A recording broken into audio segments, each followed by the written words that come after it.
ज्वलका विघ्नेश्वरं सकलविघ्नहरं नमामि। नमः परमहंस स्वादितचरणकमलचिन्मकरन्दाय भक्तजनमानस निवासाय श्रीरामचन्द्राय। ध्याये नित्यं महेशं रजतगिरिनिभं चारुचन्द्रावतंसं रत्नाकल्पोज्ज्वलाङ्गं परशुमृगवरा भीतिहस्तं प्रसन्नं पद्मासीनं समन्तास्तुतममरगणैर्व्राघ्रकृत्यं वसानं विश्वाद्यं विश्वबीजं निखिलभयहरं पञ्चवक्त्रं त्रिनेत्रं करचरणकृतं वा कायजं कर्मजं वा श्रवणनयनजं वा मानसं वापराधं विहितमविहितं वा सर्वमेतत्क्षमस्व। जय जय करुणाब्धे श्री महादेव शंभो। श्रीलक्ष्मीनाथ समारंभां नाथयामुनिमध्यमाम् अस्मदाचार्यपर्यन्तां वन्दे श्रीगुरुपरम्परा। अञ्जनानन्दनं वीरं जानकी शोकनाशनं कपीशमक्षहन्तारं वन्दे लङ्काभयङ्करम्। भक्ति भक्त भगवंत गुरु चतुर्नाम्यवपुएक इनके पद वंदन किए नासत विघ्न अनेक। बोले सांब सदाशिव भगवान की जय। पावन शिव महापुराण की जय। परम मंगलमय परात्पर अखिलेश्वर अचिंत कल्याण गुणगण निधान सर्वेश्वर सर्वाधिपति श्रेष्ठ आचरणवान प्रजा के सुखदाता विज्ञान के पूर्ण ज्ञाता देवादिदेव जगत नियंता जगत ईश्वर पंच तत्वोत्पादक विश्वेश्वर मंगल करता श्री श्याम सदाशिव भगवान के पावन चरणारविंदों पर कुर्चा नमन नतमस्तक वंदन एवं अभिनंदन। पराम्बा भगवती जगदीश्वरी शंकर शिव प्राण वल्लभा जगत जननी माँ जगदम्बा माता पार्वती जी के पावन चरणारविंदों पर कुर्चा प्रणति। शिवाय शंभु का यह शब्दमय विग्रह शिव महापुराण को कोटि कोटि प्रणाम। समस्त भूतादिक सिया राम मैं सब जगदानी करहु प्रणाम जोर युग पानी। सज्जनों, हम सबका यह परमो सौभाग्य की यह शिव कथा मंदाकिनी पर अवगाहन करने का लाभ प्राप्त कर रहे हैं। जीवन में ऐसा क्षण बड़े ही पुण्यों के बाद प्राप्त होता है और हम सब इस समय भगवान शिव जी के विविध अवतार चरित्र लीला पर बने हुए हैं। पूर्व में हम सब ने देखा कि भगवान की कृपा से जो उपमन्यु थे, उपमन्यु ने महाराज भगवान शिव के भक्ति के द्वारा अपना कुल गोत्र और अपने आप को अक्षय कर लिए, अमर कर लिए। आज भी उपमन्यु जी का नाम बड़े प्रेम पूर्वक लिया जाता है और उपमन्यु गोत्र सदा के लिए वह चलाया आ रहा है। इसके बाद भगवान शिव का एक अवतार है सुनट नर्तक अवतार। सुनट नर्तक अवतार कब धारण किया भोले बाबा ने, ये भी बड़ी सुंदर कथा है।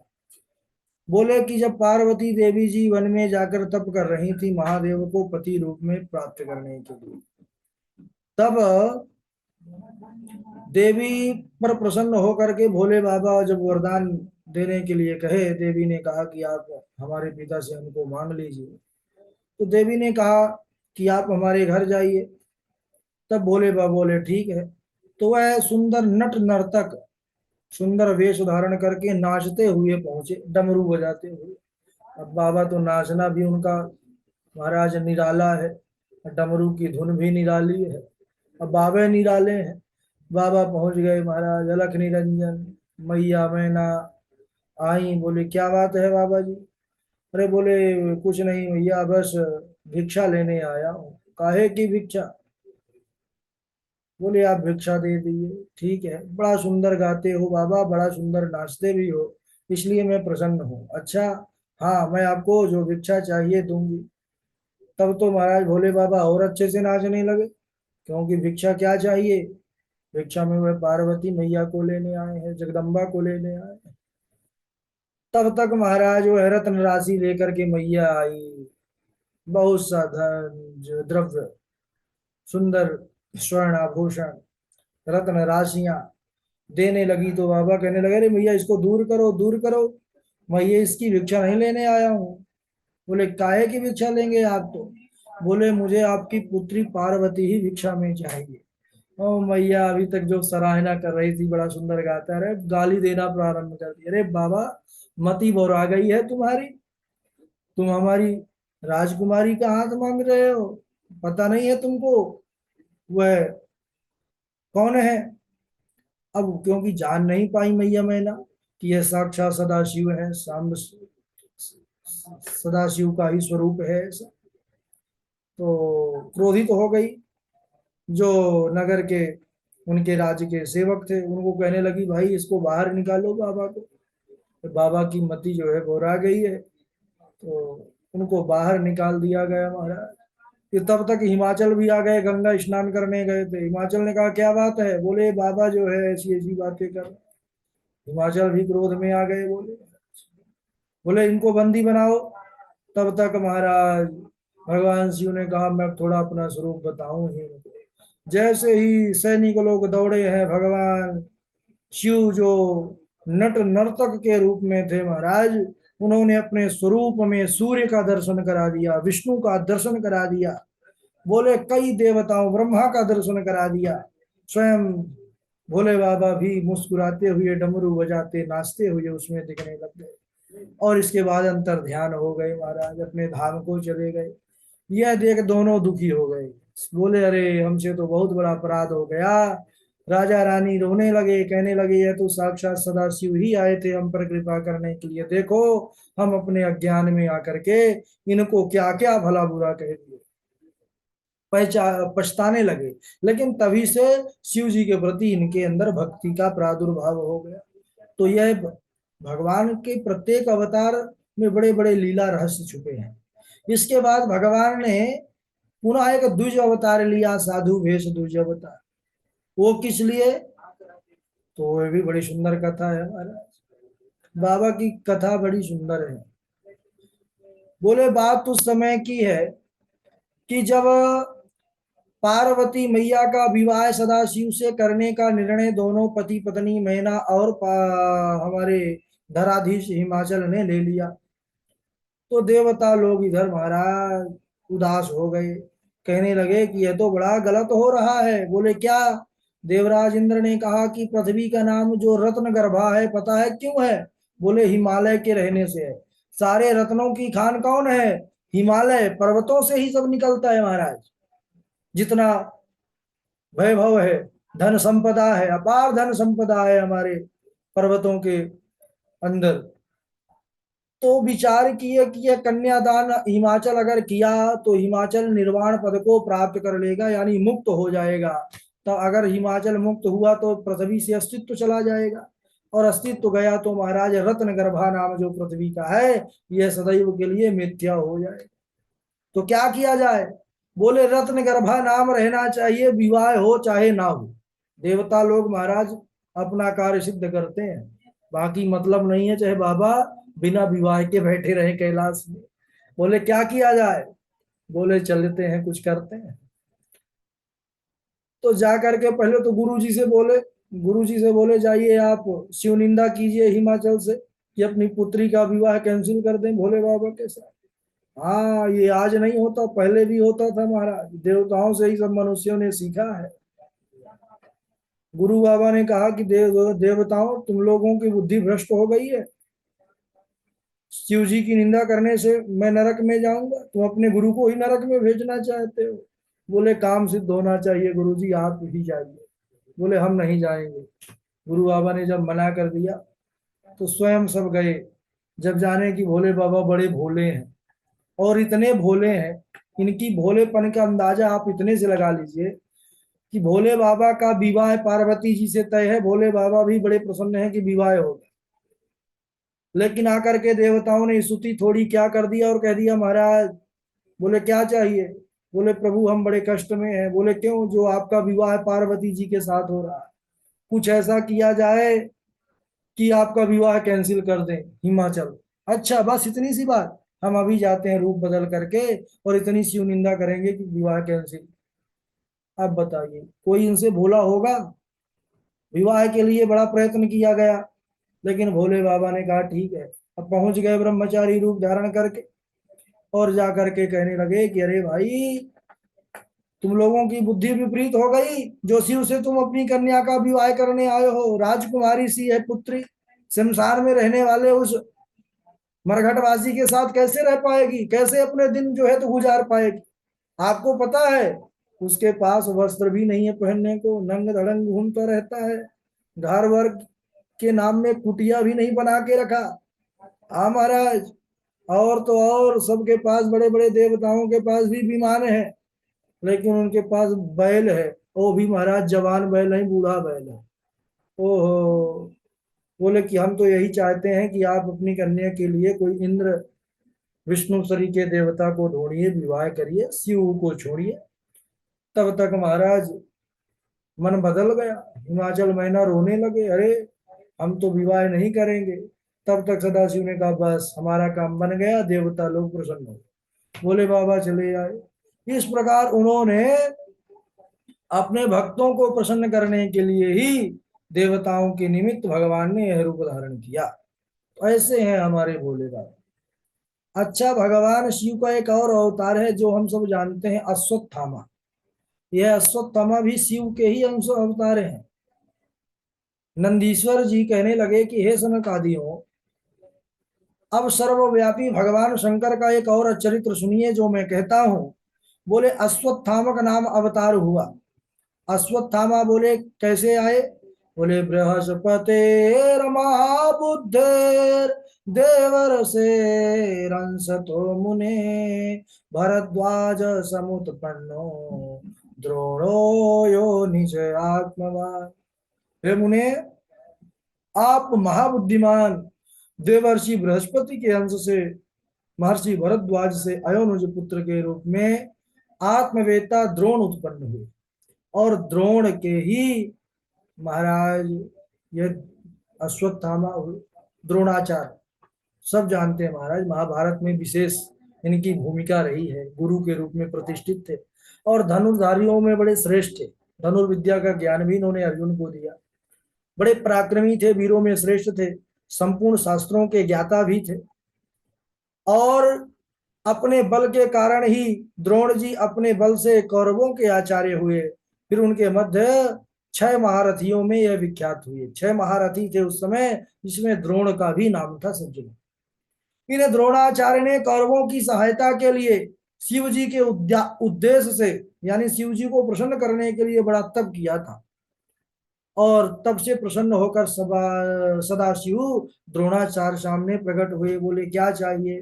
द्रोणाचार्य जी ने कहा कि महाराज, अपने अंश से उत्पन्न होने वाला सबसे अजय और महाबली पुत्र मुझे प्रदान कीजिए। यह द्रोणाचार्य जी ने सदाशिव से वरदान मांगा था। तब शिव जी ने तथास्तु कहा और अंतर्ध्यान हो गए। समय आने पर प्रभु रुद्र अपने अंश से द्रोण के महान पुत्र के रूप में जन्म ग्रहण किए।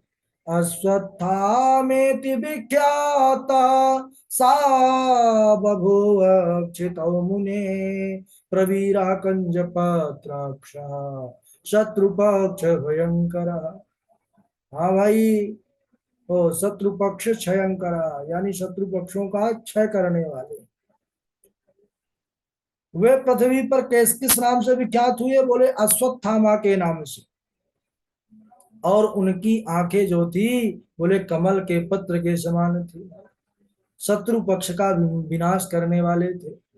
यही महाबली अश्वत्थामा महाभारत के रण में पिता की आज्ञा से कौरवों के सहायक हुए। तब अश्वत्थामा का बल पाकर कौरव अजेय हो गए। पांडव उन कौरवों को जीतने में समर्थ नहीं हुए थे। तब कृष्ण जी का उपदेश पाकर अर्जुन ने दारुण तप किया था। फिर अर्जुन को बड़ी तपस्या करना पड़ा था।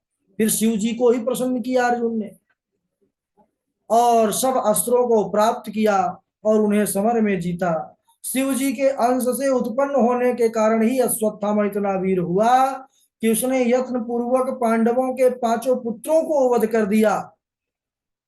अब बताइए, जहां स्वयं कृष्ण जिस कुल के रक्षक हों और उन पांडवों के पुत्रों को अश्वत्थामा ने मार दिया, तो क्या कृष्णचंद्र जी के रहते हुए साधारण पुरुष के इतना सामर्थ्य था कि पांडवों के शिविर में जाकर के उनके सर धड़ से अलग कर सकते थे? नहीं। यह तो केवल शिव के अंश होने के कारण ही अश्वत्थामा के अंदर ऐसा पराक्रम आया। लेकिन पुत्र शोक में व्याकुल अर्जुन कृष्ण जी के साथ अश्वत्थामा का पीछा किया तो उन्होंने ब्रह्मास्त्र छोड़ दिया। तब श्री कृष्ण बोले, अश्वत्थामा का यह महादारुण अस्त्र है महाराज, और शिव जी का स्मरण कर उनका दिव्य अस्त्र का प्रयोग करो। तो फिर अर्जुन ने भी शैवास्त्र को छोड़ा था, उन्होंने भी दिव्य अस्त्र को छोड़ा था, क्योंकि शिव की शक्ति का प्रतिकार कोई और शक्ति है ही नहीं। शिव की ही प्रबल शक्ति जो दूसरी है, जिसको शैवास्त्र के नाम से जोड़ा जाता है, उन्होंने छोड़ा। यद्यपि ब्रह्मास्त्र क्रियावान निष्फल नहीं था, क्योंकि ब्रह्मास्त्र भी अमोघ है, शैवास्त्र भी अमोघ है, लेकिन फिर भी शैवास्त्र के सामने ब्रह्मास्त्र का तेज शांत हो गया। अश्वत्थामा ने संसार से पांडवों को रहित करने के लिए उत्तरा के गर्भगत बालक पर ब्रह्मास्त्र का संधान किया। तब श्री कृष्ण उत्तरा के गर्भ में जाकर के और उत्तरा के गर्भ की रक्षा किए। उस समय अश्वत्थामा उदास हो गए। क्यों? क्योंकि मैं जो चाहता था वो हुआ नहीं। तब भगवान श्री कृष्णचंद्र अश्वत्थामा को प्रसन्न करने के लिए सभी पांडवों को इनके चरणों में प्रणाम करवाया है। तब प्रसन्न हो द्रोणाचार्य के पुत्र अश्वत्थामा उनको प्रेम पूर्वक बहुत से वरदान प्रदान किए। शिवावतारो अश्वत्थामा महाबल पराक्रमः त्रैलोक्य सुख देव्यापी वर्तते जाह्नवी तटे। त्रैलोक को सुख देने वाले महापराक्रमी शिवोत्तर अश्वत्थामा आज भी गंगा तट पर विद्यमान है। क्यों? क्योंकि सप्त चिरंजीवों में नाम अश्वत्थामा का भी आता है। अश्वत्थामा प्रथम नंबर पर, अश्वत्थामा बलिर्व्यासो हनुमानश्च विभीषण कृपा परशुरामश्च सप्तैत चिरजीविनः। ये 7 लोग चिरंजीवी हैं। इसीलिए शिव पुराण का वाक्य है कि आज भी वह गंगा तट पर, यानी गंगा के किनारे किनारे अश्वत्थामा निवास करते हैं, गंगा का तट नहीं छोड़ते हैं। और बोले, जो मनुष्य भक्ति पूर्वक इस चरित्र को सुनता है अथवा सुनाता है, वह अभीष्ट सिद्धि को प्राप्त करता है, सदाशिव के विशेष कृपा को प्राप्त करता है, और अंत में शिवलोक को प्राप्त करता है। बोलिए महादेव भगवान की जय, श्याम सदा शिव भगवान की जय। इसके बाद व्यास जी द्वारा पांडवों को बड़ा सुंदर उपदेश किया गया, जिसको हम अगले दिवस श्रवण करेंगे आज ही तक, और बारी बारी से श्लोक सुना देंगे, फिर हम चर्चा करते हैं। सबसे पहले श्लोक सुनाएंगे हमारे डॉक्टर साहब। डॉक्टर साहब के बाद नंद जी हैं, पावनी जी हैं, गगन जी हैं। चलिए। राधे राधे गुरु जी। हाँ, राधे राधे डॉक्टर साहब। विवादेस्मिन् नौतात प्रमाण जनक सब, या हितं प्रक्षसे ब्रूयात् प्रमाणं तु सत्यते। विवादे अस्मिन् नौतात प्रमाणं जनकस्तव, या हितं प्रक्षसे ब्रूयात् प्रमाणं तु सत्यते। विष्णु ब्रह्मादयो देवा सिद्धा सर्वर्षयो अपि तद अनुग्रह तस्तात समर्था सर्व कर्मणि। कथतम ही कंचुकी सर्पे संधस्ते चोजितां पुनः। अमुष्य बालस्य पिता से विदर्भ महीपति, पूर्व जन्मानि पांडो असे बभूव नवसतमम्। राधे राधे गुरु जी। राधे राधे गुरु जी। राधे राधे डॉक्टर साहब। डॉक्टर साहब के बाद पावनी सुनाएंगी, पावनी।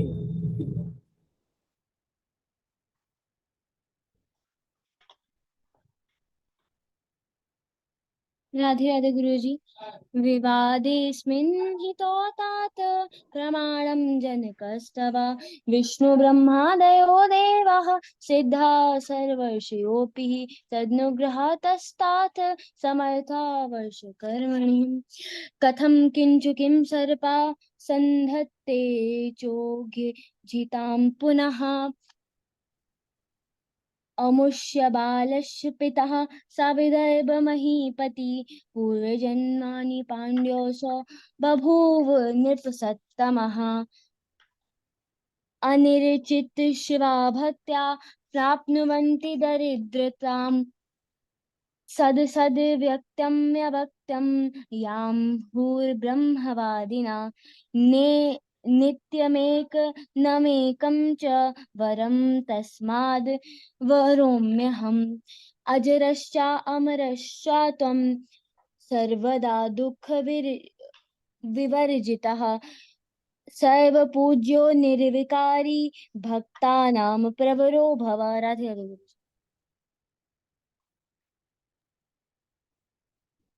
हाँ जी गगन जी, राधे राधे, आप सुनाइए। आगे राधे गुरु जी। विवेदिस्मने श्रोतात प्रमाणे जनकस्तव विष्णु ब्रह्मोदयो देव सिद्ध सर्वश्रेयोपिः तदनुग्रस्तात् समर्थ स्वकर्मणि संथन संस्कृति सर्पे संधते चोजितान् पुने अमुष्ये बालस्य पिता से विदर्भ महिपते पूर्वजन्मानि षाडशो बभूर्नर्तमः अनिर्चिता शिव भवत्या प्राप्नुवन्ति दुरिताम् तदसद्व्यक्तमव्यक्तं यमार्ब्रह्मवादिन नित्यमेकमनेकस्य वरं तस्माद् वर्णव्यहम्। गुरु जी राधे राधे।